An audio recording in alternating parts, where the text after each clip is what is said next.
حضرت سہل بن سعد رضی اللہ تعالیٰ عنہ بیان کرتے ہیں کہ ایک عورت رسول اللہ صلی اللہ علیہ وآلہ وسلم کے پاس آئی اور عرض کرنے لگی کہ حضور صلی اللہ علیہ وآلہ وسلم، میں نے اپنے آپ کو آپ صلی اللہ علیہ وآلہ وسلم کے حوالے کر دیا، جو آپ صلی اللہ علیہ وآلہ وسلم میرے متعلق فرمائیں گے مجھے منظور ہے۔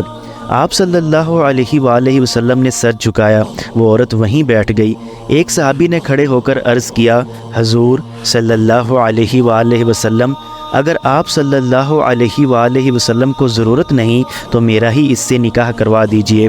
آپ صلی اللہ علیہ وآلہ وسلم نے فرمایا، تیرے پاس مہر دینے کے لیے کچھ ہے؟ اس نے کہا، اللہ کی قسم حضور صلی اللہ علیہ وآلہ وسلم، میرے پاس کچھ نہیں ہے۔ آپ صلی اللہ علیہ وآلہ وسلم نے فرمایا، تو اپنے عزیزوں کے پاس جا کر کچھ لے آؤ۔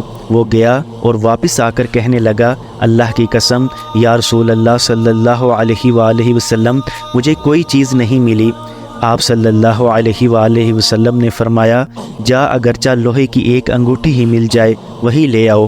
وہ گیا، پھر لوٹ کر آیا، کہنے لگا، اللہ کی قسم حضور صلی اللہ علیہ وآلہ وسلم، لوہے کی ایک انگوٹھی بھی نہیں ہے، البتہ میری یہ لنگی حاضر ہے، چادر نہیں تھی، آدھی لنگی اس کو دے دوں گا۔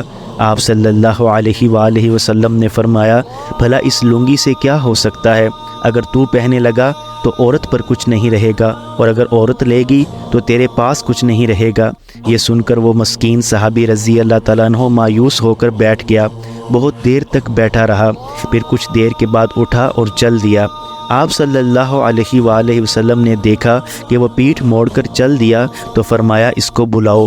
وہ بلایا گیا، جب حاضر ہوا تو آپ صلی اللہ علیہ وآلہ وسلم نے فرمایا، تمہیں قرآن کی کون کون سی صورتیں یاد ہیں؟ اس نے عرض کیا، حضور صلی اللہ علیہ وآلہ وسلم، فلاں بھی اور فلاں بھی۔ اب شروع ہوئے اور صورتوں کے نام ایک ایک کر کے گنوانے لگے۔ آپ صلی اللہ علیہ وآلہ وسلم نے فرمایا، جا اس قرآن کے بدلے میں نے اس عورت کا نکاح تیرے ساتھ کر دیا، جا کر اس کو قرآن سکھا دینا۔